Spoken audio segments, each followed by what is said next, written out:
Policy times हमने आज से 8 साल पहले जब शुरू किए थे, हमारा एक मिशन था कि देश में डेवलपमेंट लाना है। और जब हम शुरू किए थे वाकई हमें इतना आइडिया नहीं था कि इन्वायरमेंट कितना इंपॉर्टेंट फैक्टर है और कितना इन्वायरमेंट को प्रोटेक्ट करके चलना है। आज जब हम डेवलपमेंट की बात करते हैं तो हम एक फैक्टर को सामने रख के डेवलपमेंट यानी प्रगति की बात करते हैं कि development not at the cost of the environment, यानी किस तरह से हमारे पर्यावरण को जैसा है वैसा रखना है, यानी उसको और बेहतर बनाना है और साथ में हमको तरक्की करना है और ग्रो करना है। ये बहुत बड़ा फैक्ट, जितना बोलना आसान है इसको इम्प्लीमेंट करना प्रैक्टिकल लाइफ में काफी डिफिकल्ट है। और पूरी दुनिया की जो टॉप कंट्रीज, जो डेवलप्ड कंट्रीज हैं, उन्होंने भी अडॉप्ट किया। जैसे इसको मैं और थोड़ा दूसरे एंगल से अगर बोलूं, मैं आज से 50 साल पहले हम एक बोतल में दुकान से पानी खरीद के पिएंगे, ये एक तरह से डिस्टेंस ड्रीम हुआ करता था। हम तो तालाब के पानी पीते थे, एक वैसा भी टाइम था। तालाब में नहाते थे। आज तो हम किसी भी तालाब पूरे देश में मुझे लगता नहीं मिलेगा कि हम तालाब में जाके नहाएं। आज से 100 साल बाद हम एक ऑक्सीजन का सिलेंडर छोटा सा कैरी करेंगे, ये भी सोचना मुझे लगता है कोई डिस्टेंट ड्रीम नहीं होगा। हो सकता है कि ऐसा वक्त आएगा कि हमको पॉकेट में ऑक्सीजन के सिलेंडर कैरी करना पड़े, कहीं फ्रेश एयर की जरूरत पड़े ना। ये कब क्यों हो सकता है? अगर हम पर्यावरण को साफ सुथरा ना रखें और अपने इन्वायरमेंट को प्रोटेक्ट ना करें। अभी हाल ही में हमने देखा, जिस नदी, रिवर्स, जहां पे पानी इतना बहते थे, इतने मछली हम पकड़ते थे, आज लगभग रिवर्स हमारा ड्राई है और पानी जिस तरह से अबंडेंट तौर पे अवेलेबल था, आज वो नहीं है। तो ये काफी स्केरी चीज है। हालांकि लोग वो नदी के जमीन को कब्जा करने में ज्यादा फाइट करते हैं और उसके रेते निकालने में, लेकिन मुझे लगता है फाइट ये करनी चाहिए कि किस तरह से उस नदी में वापस पानी आ जाए और उस नदी में मछली और वापस आ जाए और बाकी जो एनिमल्स होते हैं, यानी तालाब में जो पलते हैं या तालाब के साइड में जो पलते हैं, वो वापस आ जाए। अगर वो दिन हम वापस ला सकते हैं तो वाकई हम ग्रो कर सकते हैं। ऐसे ही सब्जेक्ट में पैशन रखने वाले और पर्यावरण को अलग नजरिए में देखने वाले एक इन्वायरमेंट प्रोफेशनल और लीडर हमारे साथ देवेश गुले सर हैं, जो बहुत ही रिनाउंड है हमारे इन्वायरमेंट सब्जेक्ट्स में बात करने के लिए। Welcome and thank you so much for joining our podcast. Thank you sir, एक क्विक इंट्रोडक्शन एंड आपका जर्नी। या so myself Devesh, I am basically health safety environment professional as well as ESG professional, more than 24 years of experience, and I'm literally working for our mother nature.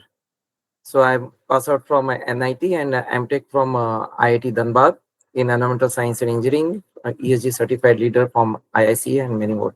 So thank you Akram ji and the Times Policy for having me. Pleasure is ours, sir. सबसे पहले शुरू करते हैं कि पर्यावरण को बचाना है, प्रोटेक्ट करना है और फ्लरिश होने देना है। इंडस्ट्रियल ग्रोथ हमें चाहिए, बट इन्वायरमेंट को डीके ना करके, लॉस ना करके, क्योंकि आज के हमारे बैंक अकाउंट में जो प्रॉफिट आएंगे, पर्यावरण अगर प्रोटेक्टेड नहीं है तो वही प्रॉफिट का पैसा हॉस्पिटल में जाएगा या और किसी जिंदगी जाने में जाएगा। How do you see overall mother nature को प्रोटेक्ट करने का ओवरऑल आर्किटेक्चर को आप किस तरह से देखते हैं और लोगों को सजेस्ट करते हैं? या thank you for this is very important questions. यदि हम देखेंगे हमारी इंडस्ट्रियलाइजेशन, ग्लोबल इंडस्ट्रियलाइजेशन 17-18 सेंचुरी से चालू हुई and still it is a very fast space में ये चल रही है, एक्सपोनेंशियल ग्रोथ में है, जहाँ पे हमने नए नए इन्वेंशन किए, नए नए आविष्कार हुए और उस आविष्कारों के कारण ह्यूमन बीइंग की लाइफ इजी होने लगी। जब ये ह्यूमन बीइंग की लाइफ इजी होने लगी तो ह्यूमन बीइंग का एक टेंडेंसी है, आई वांट मोर मोर मोर। तो ये लाइफस्टाइल में भी इंडस्ट्रियलाइजेशन हो रहे हैं because of the lifestyle issue. हमारी पब्लिक की डिमांड होती तभी इंडस्ट्री आ रही है। जब पब्लिक की डिमांड नहीं होगी प्रोडक्ट की तो ये इंडस्ट्री नहीं आएगी। आज हम एक मोबाइल लेकर के 1 महीना, 1 साल, 2 साल मैक्सिमम, फिर हम नए मॉडल की तरफ स्विच कर रहे हैं। तो ये डिमांड जनरेट हो रही है। जब तक ये ह्यूमन डिमांड जनरेट होगी, तब तक इंडस्ट्रियलाइजेशंस की ग्रोथ चलती रहेगी। और अभी समय आ गया है कि हमने इतना डिग्रेड कर दिया है एनवायरमेंट को कि आज हमारी ग्लोबल वार्मिंग आ रही है, आज हमारे फूड चेन में प्लास्टिक्स आ गए हैं, हर जगह में हम सब प्रॉब्लम में फेस है। अब हमें इससे बाहर निकलने के बारे में, अब हम globally and each and individual, even kids भी आज की डेट में एनवायरमेंट के बारे में बात कर रहे हैं। ये काफी अच्छा है। मैं 98 के बारे में बात करूंगा, जब मैंने एनवायरमेंट में एमटेक के लिए एंट्री ली थी। सब ये नॉन कोर फील्ड है, ये सर्विस फील्ड है, इसकी क्या वैल्यू है? At that time I know this is going to be valued in future. Most important, you can not imagine, पहले कॉर्पोरेट ईएचएस सेट नहीं होते थे, एनवायरमेंट हेड थे। आज की डेट में ESG is one of the primary important aspects. मैं एक और चीज बताऊंगा, आज हमें अपना इंडिया में हमें एक 2-4 चीजें, हमें कभी भी आज के डेट में सेंसिटाइजेशन अभी आया नहीं है इंडिया में। इस एनवायरमेंट के बारे में जो मेन सफरर आज की डेट में जो जा रहे हैं ग्लोबली, जो यूरोप्स की कंट्रीज हैं, वो ज्यादा इम्पैक्टेड है। आज हमारे यहाँ पे जो वाटर स्केर्सिटी, जो एक ग्लोबल वार्मिंग और बाकी एरियाज में आ रहे हैं, इसके बारे में हमें धीरे धीरे अवेयरनेस आ रही है, जब धीरे धीरे जब वाटर स्केर्सिटी कम हो रही है और एक तरह से सी लेवल बढ़ते जा रहा है, ये हमें ट्रिगर करेगा। If I will recommend something, the first thing, the public awareness. आज जैसे आपने, आपकी टीम ने ये अरेंज किया है, इस तरह से अवेयरनेस काफी बढ़ेगा, फैलेगा और इसके द्वारा काफी इम्पोर्टेंट होगा। दूसरा, हमें एक जॉइंट पार्टनरशिप करनी पड़ेगी along with the industry, academic institution and government. ये तीन का आपस में कोलैबोरेशन बहुत इंपॉर्टेंट है। फॉर एग्जांपल, यदि आपने कोई सिटी प्लानिंग कर रहे हैं, उसमें एनवायरमेंट के लिए क्या, हम कैसे उसको इनकॉर्पोरेट कर रहे हैं? क्या आज की डेट में भी एनवायरमेंट एक मैंडेटरी पोस्ट है इंडस्ट्री में? ये हमें गवर्नमेंट को बताना पड़ेगा, हमें भी देखना पड़ेगा। इंडस्ट्री तो लेके एनवायरमेंट पोस्ट क्रिएट कर रही है, पर आज की डेट में कोई भी एनवायरमेंटल पोस्ट मैंडेटरी नहीं है। सेफ्टी ऑफिसर पोस्ट मैंडेटरी है। अभी सेफ्टी ऑफिसर एनवायरमेंट का काम कर रहे हैं इन प्रेजेंट सिनेरियो। सो ये हमें एक लॉ में लेके आना पड़ेगा। क्या म्यूनिसिपल कॉर्पोरेशन में भी एनवायरमेंट पोस्ट क्रिएट करनी पड़ेगी? एनवायरमेंट की डिमांड है, पर हमें पोस्ट क्रिएट करनी पड़ेगी। पॉलिसी हमें तीन, अभी आप देखेंगे जो एनवायरमेंट एकेडमिक नॉलेज मिल रहा है और जो इंडस्ट्री को रिक्वायरमेंट है, ये एम्प्लॉयबल स्किल सेट का बहुत बड़ा इशू है। क्योंकि एकेडमिक जो प्रोफेसर लेक्चरर्स हैं वो अलग बैकग्राउंड्स के, इंडस्ट्री एक अलग लेवल पे अलग जा रही है, गवर्नमेंट के लॉज अलग बन रहे हैं। इनका आपस में तालमेल होना, इनका आपस में एक फोरम होना, एक जगह साथ में बात करना, मिल के बात करना, तब ये चीज बहुत अच्छी हो पाएगी। यदि हम एनवायरमेंट लॉ को बहुत एक पेनाल्टी, कंपनसेशन, एक उस एंगल से यदि हम एनफोर्स करेंगे, तो ये नहीं होने वाला। इसमें काफी हमें टेक्नोलॉजिकल इनोवेशंस की काफी इसमें जरूरत है, R&D की ज्यादा इसमें जरूरत है। ये मुझे लगता है कि इस एरिया में काफी काम करने की जरूरत है और ये तभी हो पाएगा। और जैसे एक ब्यूटीफुल एग्जांपल दूंगा, हमने जैसे एक इंडस्ट्री हब बनाया। इंडस्ट्री हब में एक एरिया ले लिया गवर्नमेंट ने, स्टेट गवर्नमेंट ने, जहाँ पे काफी सारी इंडस्ट्रीज रखती है। क्या आज की डेट में हमने ऐसा प्लान किया, इको सिटी बनाया, इको मैन्युफैक्चरिंग हब बनाया? फॉर एग्जाम्पल, एक इंडस्ट्री का जो वेस्ट है, वो हमने उसके डिसाइड में, उसके बगल में वो इंडस्ट्री रखे जो इसके वेस्ट को as a raw material use करे। फिर उसका जो वेस्ट होगा, उसका रॉ मटेरियल उसके नियर बाय इंडस्ट्री यूज करे। ये eco city, eco manufacturing hub कहलाएगा। अभी आज की डेट में हमारे पास प्रॉपरली अभी तक मैपिंग नहीं है कि कौन सी फैक्ट्री कहाँ से कितना वेस्ट निकल रहा है और कहाँ से उसका सप्लाई चेन मैनेजमेंट, ये सबसे बड़ा एक कंसर्न एरिया है। हमें इसके ऊपर में गवर्नमेंट को, हम सबके साथ मिलके एक बहुत बड़े प्रोजेक्ट पे काम कर सकते हैं, तब जाकर के ये काफी अवेयरनेस होगा। अब लॉ एक तरफ से काफी बढ़ते जा रहे हैं, स्ट्रिंजेंट होते जा रहे हैं, कंपनी के पास अभी टेक्नोलॉजिकल सॉल्यूशंस अभी नहीं आ पा रहे हैं। इसके कारण एक लोग गलत डायरेक्शन में चले जाते हैं। आप देखिए मुंबई का ग्राउंड वाटर कितना पॉल्यूटेड है। वो इतना पॉल्यूटेड वाटर है कि हम पी नहीं सकते। क्यों? ऐसी कई एग्जांपल्स आप रियलिटी में आप इनफील्ड में जाएंगे कि अंडरग्राउंड आप बाहर के सरफेस वाटर को ट्रीट कर सकते हैं, अंडरग्राउंड वाटर को आप ट्रीटमेंट नहीं कर सकते। एक बार वेस्ट चला गया तो चला गया। कई इंडस्ट्रीज के पास सॉल्यूशन नहीं है, वो फैक्ट्री चल रही है, फिर उनका कैसे होगा? वो अंडरग्राउंड में वेस्ट वाटर भी डाल सकते हैं।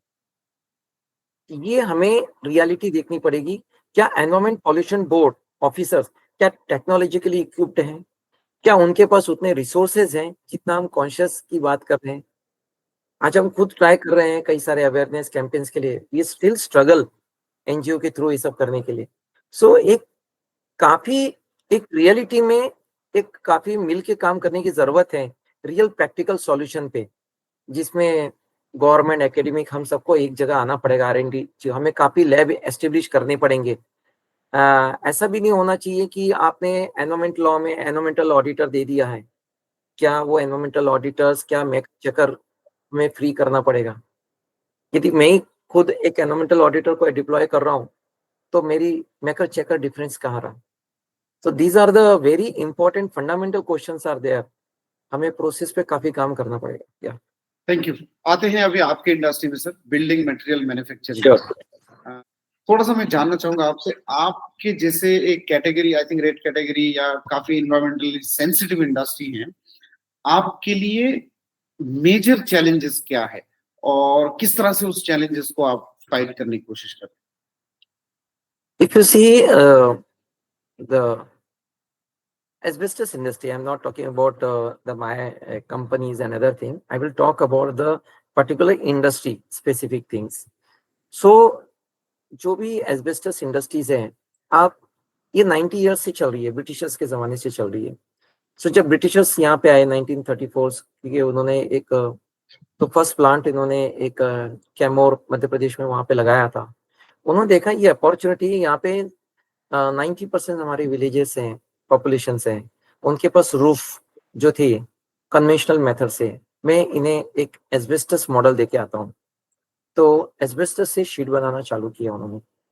अभी एस्बेस्टस की शीट चालू की एंड काफी प्रोडक्ट सक्सेसफुल हुआ और ये काफी फैला। आज भी आप देखिए कि जो फार्मर्स हैं वो आज भी उतने पे नहीं कर सकते। इवन गवर्नमेंट की अच्छी स्कीम्स हैं, वो रूफ कास्टिंग वगैरह कंक्रीट की ये सब कर सकते हैं, बट आज भी जैसे पोल्ट्री फार्म्स वहां पे ये अभी भी ये काफी शीट्स अच्छी। इस शीट्स में बेनिफिट ये होता है, ये हीट रेजिस्टेंस होती है, एनवायरमेंट काफी फ्रेंडली होती है, पहली चीजें हैं।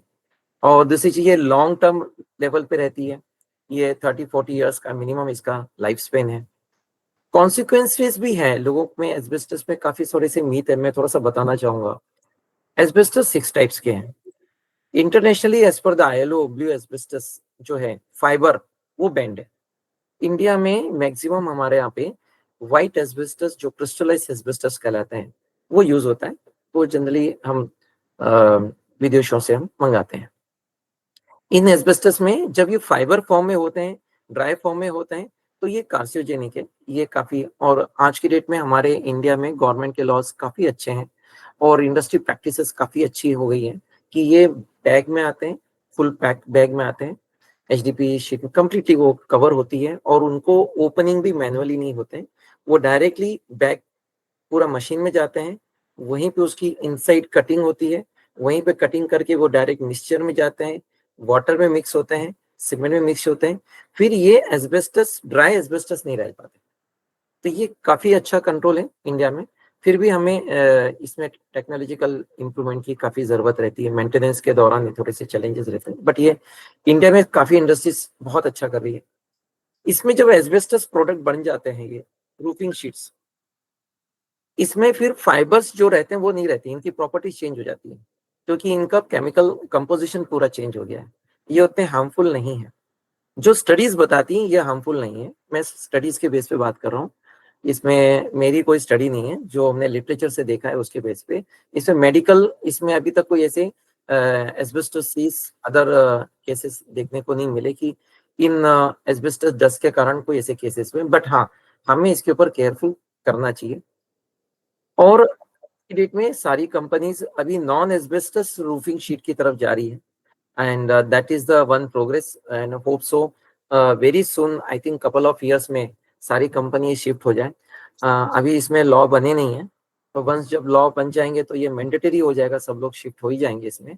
एंड बट हमें एक अवेयरनेस की भी जरूरत है फार्मर्स में भी, कि जब आप एस्बेस्टस शीट को यूज करते हैं, जब वो ब्रेक करते हैं, तो आप थोड़ा नोज मास्क रखिए। The best precautions is this, we need to, जो हमें उनको उतना अवेयरनेस नहीं है फार्मर लेवल पे, ये उनको अवेयरनेस हमें कराना चाहिए, और कराते भी हैं सब लोग जितना भी हो सकता है। एंड सेकंड, हमारे पास जो है नॉन एस्बेस्टस शीट्स भी काफी मैन्युफैक्चरिंग हो रही है, काफी पॉपुलर है। ये उनके लिए बेसिकली आप देखो, जो उतना लो इनकम प्रोफाइल में है, जो कास्टिंग नहीं कर सकते, उनके लिए। तो that was the things. And continually improvement चल रहा है, इनोवेशन चल रहे हैं। नाउ सर, ओवरऑल इंडिया में काफी सारे इन्वायरमेंटल कंप्लायंस रेगुलेशंस आए हैं, और कुछ वॉलंटरी एक्शंस के तौर पे जिन्होंने आपने बहुत अच्छे, जिनमें से बहुत अच्छी चीजें आपने मेंशन की है, अवेयरनेस कराना और अच्छी पॉलिसी बना के इंसेंटिव्स दे के कराना। कमिंग टू द पॉलिसीज और compliances, EPR is one of the core compliances जो देश में इंप्लीमेंट किया जा रहा है, और इंडिया ने खास करके मटेरियल सर्कुलरिटी डेवलप करने के लिए ईपीआर को हैजार्डस वेस्ट से लेके प्लास्टिक, इलेक्ट्रॉनिक वेस्ट, अभी यूज्ड ऑयल में आएगा, मेटल, फेरस, नॉन फेरस में आएगा। In the entire chain sir, how do you see EPR, what are the EPR compliance challenges you are facing, और किस तरह से आप उसको रिकवर करने की कोशिश कर रहे हैं? If you see the EPR concept जो वर्ल्ड वाइड स्टार्ट हुआ है, एंड इतना सक्सेसफुल नहीं रहा है, literally this is one of the fact.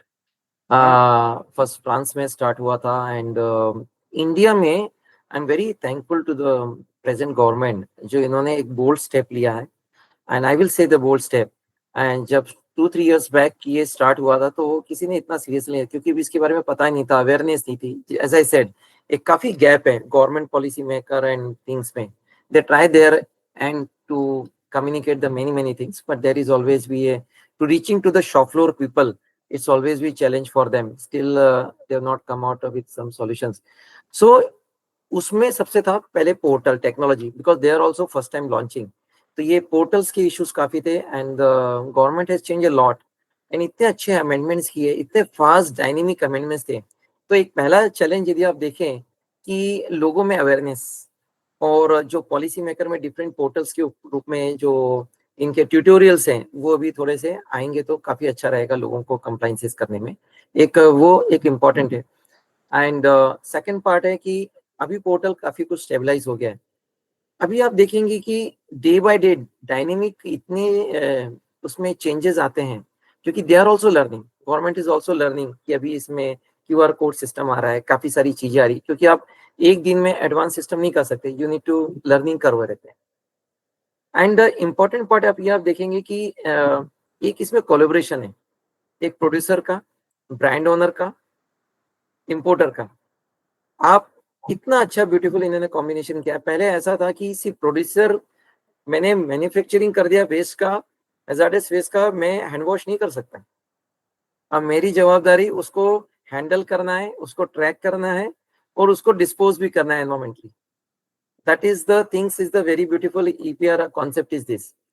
And इसमें यदि आप 2-4 चीजें देखें, इसमें डिजिटाइजेशन अभी और इम्प्रूवमेंट की जरूरत है। एंड दूसरा है जो रिसाइकलर्स हैं, अभी रिसाइकलर्स का ये सिचुएशन की आज की डेट में उतने, हमारा जितना जनरेशन हो रहे हैं उतने हमारे पास रिसाइकलर की कैपेसिटी नहीं है, रिसाइकलिंग कैपेसिटी नहीं है। और कई सारे वेस्ट में अभी भी मैं देखूं लोगों को भी क्लैरिटी नहीं है in term of hazardous waste. अभी भी कई लोग उसी टॉपिक पे बात करते हैं, जबकि 2016 से ये हजार्डस वेस्ट का रूल स्टार्ट हुए, एंड 8 से भी।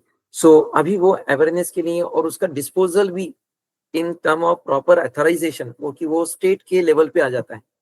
तो एक जो कनेक्टिविटी है सिंगल विंडो में, आप यदि देखा जाए कि कहीं पे आप सेंट्रल से कनेक्ट कर रहे हैं, कहीं पे आप स्टेट गवर्नमेंट को रिपोर्ट कर रहे हैं, ये मल्टीपल एस्पेक्ट्स हैं, इनको थोड़ा सिंप्लीफाई करना चाहिए। और इनके जो रिसाइकलर्स हैं A to Z, इनकी कैपेसिटी हमको बढ़ानी पड़ेगी।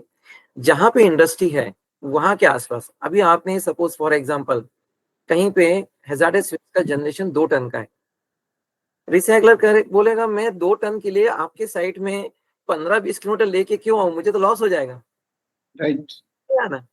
आप 1000 रुपए एक्स्ट्रा दे दो, मैं मुझे नहीं आना। आप उसको 30-40-50 टन दो तो कुछ मैं आऊं, अपना बल्कर भेजो, कुछ भेजो मैं। ये चैलेंजेस हैं। फिर उतने टाइम तक उसको रिटर्न करना पड़ेगा, फिर उधर से गवर्नमेंट के लॉस भी हैं। आपको 90 डेज 180 डेज से आप ज्यादा रिटर्न नहीं कर सकते। इसके लिए हमें एक कॉम्प्रिहेंसिव पोर्टल यदि गवर्नमेंट बनाए, इफ दे वांट, हम लोग सपोर्ट करेंगे, इंडस्ट्री के लोग सपोर्ट करेंगे। एक कॉम्प्रिहेंसिव मैपिंग हो जाएगी जहां पे रिसाइकलर को पता चलेगा कि यहाँ पे मेरे पास इतनी स्टोरेज कैपेसिटी हो गई है, और स्टोरेज कैपेसिटी यहाँ पे इतनी हुई, जो हम लोग फॉर्म भरते हैं, मैनुअली भरते हैं हम लोग, उसमें कंपनी में रखते हैं, ये सब ऑनलाइन पोर्टल में हो। तो रिसाइकलर को पता चलेगा यहाँ पे इतना इतना वेस्ट है, वो अपना सप्लाई चेन मैनेजमेंट अच्छे से कर सकता है, मैनेज कर सकता है। अभी उसके पास जैसे इंक्वायरी आएगी वैसे पता चलेगा। अभी हो सकता है यहाँ पे 5 टन हो, दूसरी इंडस्ट्री में हो सकता है 10 टन हो, बट उसने इंक्वायरी रेज नहीं की। तो ये बहुत बड़ा गैप है, जिसके कारण रिसाइकलर भी अच्छे से परफॉर्म नहीं कर पा रहे हैं। इंडस्ट्री को भी कभी कभी नॉन कंप्लायंस का भी देखना पड़ता है। And I will tell you, कोई भी इंडस्ट्री नॉन कंप्लायंस करना नहीं चाहती। कई बार लॉस का अवेयरनेस नहीं हो पा रहे हैं, और कई बार उनका काफी सारी डिजिटाइजेशन हो रहे हैं, काफी सारे लॉस चेंजेस हो रहे हैं। कोई भी इंडस्ट्री खुद भी डिफॉल्टर होना नहीं चाहती, लेक ऑफ इग्नोरेंस होता है कई बार। फॉर एग्जाम्पल, वन एक एग्जाम्पल बता रहा हूँ मैं, बहुत ब्यूटीफुल, मैं इस फोरम में बताना चाहता हूँ। इंडस्ट्री आज की डेट में गवर्नमेंट ने अपना डिजिटाइजेशन कर दिया, वो भी ईमेल में भेज रहे हैं, पहले लेटर भेजते थे। अब उन्होंने एक लेटर ईमेल में भेजा, आपको मैंने रिमाइंडर दिया 1-2, अब वो पर्सन वहां से छोड़ के चला गया, उसका प्लांट हेड, उसका ईएचएस पर्सन। अब उसके, अब बाद में इनका गवर्नमेंट की तरफ से अभी नोटिस आ जाएगा, क्रिमिनल केसेस, ये सारी चीज आ जाएंगी, और उधर ऑक्यूपर को कुछ पता ही नहीं रहता है, ये सब चल रहा है। तो ये जो है बहुत सारे, ये क्यों ना एक सिंगल पोर्टल में रहे, जहाँ सबको सब चीजें पता रहे, क्या इनके क्वेरीज है, क्या चीजें। Still there is a long way to go. These are also related to EPRs and other part also. So हमें लगता है कि काफी मिलके हमें काम करके एक कर सकते एक्सलेंट। 3-4 पॉलिसी रिकमेंडेशन, क्योंकि आप कई सालों से इन्वायरमेंटल और सस्टेनेबिलिटी पे काम कर रहे हैं। What would be your core suggestions to the government कि किस तरह से पॉलिसी रिफॉर्म्स, आपने ऑलरेडी बोल दिए, जैसे single window environment clearance system एक होना चाहिए। I think that is one of the remarkable policy reforms that we can bring in this country. Similarly इस तरह से कुछ और आप रिकमेंड करना चाहेंगे, और इंडस्ट्री लीडर के लिए भी कुछ खास मैसेज रहेगा आपका? Yeah, the first part I will recommend, there should be a certification course which we already started it. Certification course for the proper environment team as well as the occupier also, board of directors also, because maximum decision आपके board में होते हैं। Right. ये क्या होता है, government का understanding level इतना है, वो लॉ मेकर है, उनको पता ये मुझे चाहिए। जो एकेडमिक का उतना है, वो मैं कम ज्यादा करूंगा, I can not gauge it. Industry में ये चीज का पर्सन का, उसका इंटरप्रिटेशन इतना है। फिर कंसल्टेंट दोनों के बीच में काम कर रहा है, अभी उसकी प्रॉफिट है, ठीक है, उसका अंडरस्टैंडिंग ज्यादा है, वो आपको फोमो किएगा, आपको पता है ये नहीं करेंगे तो ये हो जाएगा, ये नहीं करेंगे ये हो जाएगा। और बाद में नीचे नीचे जब बोर्ड ऑफ डायरेक्टर्स तक जाते हैं, उनका अंडरस्टैंडिंग लेवल और ही अलग है। उनको लगेगा अरे यार ये एचएस पर्सन क्यों इतना हाइप कर रहा है, ये बहुत ही प्रॉब्लम क्रिएटर है। मैंने कई ऐसे पर्सन, ईएचएस पर्सन को देखा है जो राइट चीज बता रहे हैं, उनकी राइट चीज सुनी नहीं गई, और बाद में वो लीगल केसेस आ गए उनके पास में। ऐसे कई केसेस देखे। तो हमारे फर्स्ट हमको चालू करना पड़ेगा competency level from the board of director, क्योंकि डिसीजन मेकर वही है। उनके लिए कोर्स होना चाहिए कि, और कि ये सारे अंडरस्टैंडिंग जो लॉ चल रहे हैं उनका ये रिक्वायरमेंट है। और कई बार ये जो है रॉन्ग अंडरस्टैंडिंग के कारण कई लोग अपना प्रेजेंस दिखाने के लिए कंपनी में भी, कई लोग अपना गलत इंफॉर्मेशन देते हैं, गलत टेक्निक्स, कई लोग लैंडफिल कर देते हैं विद इन प्लांट, ये बहुत सारे मिसयूज चलते हैं, ये सारी चीजें होती है। तो पहला एक अवेयरनेस सिस्टम में सर्टिफिकेशन सिस्टम होना चाहिए, प्रॉपर सिस्टम होना चाहिए। सेकंड, मैंने बताया कोलैबोरेशन, बहुत सारा लैक ऑफ कोलैबोरेशन है इनमें, उनको एक टीम बनानी चाहिए, सारी इंडस्ट्री, एकेडमिक और इनकी। आज की डेट में आप जो इंजीनियर्स आ रहे हैं, नॉन इंजीनियर्स, क्या उनको इंडस्ट्री का अवेयरनेस गॉड ब्लेस है, एंड इंडस्ट्री अपने अलग लेवल पे चल रही है। एम्प्लॉयबल स्किल की तो बहुत शॉर्टेज है, it's a huge shortage. And third part is clearance system तो है, सिंगल विंडो है, बट क्वेश्चन है स्टेट गवर्नमेंट, सेंट्रल गवर्नमेंट एक होलिस्टिक मैपिंग करनी पड़ेगी, specially for waste, energy and clearances के लिए। तो अभी क्या होता है कि बीच में मल्टीपल एजेंसीज आ जाती है, कंसल्टेंट्स और बहुत सारे, वो भी जरूरी है, कंसल्टेंट भी जरूरी है, हम नहीं बोलते उनका जॉब नहीं होना चाहिए, होना चाहिए, जरूरी है, बट एक राइट पॉलिसी राइट डिसीजंस पे होनी चाहिए। तो ये काफी हद तक हमें इम्प्रूव। और सेकंड पार्ट है एक कोलेबोरेशन में R&D, उनको काफी फंड इन्वेस्टमेंट करना पड़ेगा R&D में। हम हमसे बात करें, इंडस्ट्री से बात करें, हम आपको बताएंगे हमें कहाँ कहाँ R&D करनी है। अभी नए नए स्टार्टअप आ रहे हैं, वो लोन लेके कर रहे हैं, वो कौन R&D करेगा? अभी आप अब्रॉड में जाइए, कितने R&D में खर्चे हो रहे हैं।